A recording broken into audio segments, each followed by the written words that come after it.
અમારા ભાવ સાંભળી અમને બીક લાગે, શું કરવું? લેવા પડે છે. ન લો તો જો સાંભળો તમે દાખલો આપો, પૈસા લેવાનું કારણ પૈસા લેતા નથી એમ નહીં.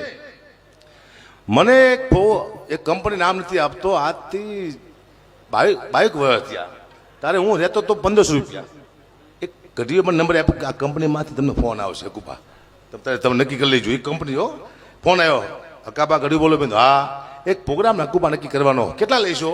એટલે મેં તો 5000 રૂપિયા માન બોલ્યું. તો મને ના પાડી કે હારો 5000 રૂપિયા લે, એ કલાકારમાં શું હોય? મને નો પ્રોગ્રામ આપ્યો. પછી માયાભાઈ આહે લીટર 80,000 મને કરે લીટર માયાભાઈને, મને ના પડતી. એ 22 વર્ષ ત્યાં એ જ કંપનીનો ફોન આવ્યો પાછો. મને ખબર પડી કે આ એ જ છે. હકાબા એક પ્રોગ્રામ કરવાનો છે, મારી જિંદગીમાં એટલા પૈસા મેં પહેલી વાર લીધા. કેટલા પૈસા લઈશું? કીધું 15 લાખ રૂપિયા.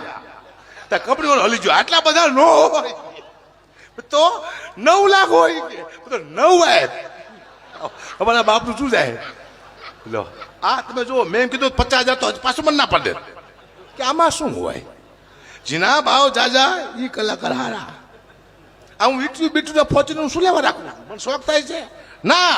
લોકો નક્કી મારો પ્રોગ્રામ નક્કી કરી લે કે આ 20,000 માં નહીં આવે. જોઈ હું હમણાં અલ્ટો ગાડી લઈ લઉં, પેન્ટ શર્ટ પહેરી લઉં તો મને 1500 રૂપિયા બોલાવવા દીકરા કે 1500 માં આવશે. આ લોકો નક્કી કરે, અમે નક્કી કરતા મારા ભાવ આવે તે ના નો આવે, નક્કી કરી નાખ મારા દીકરા.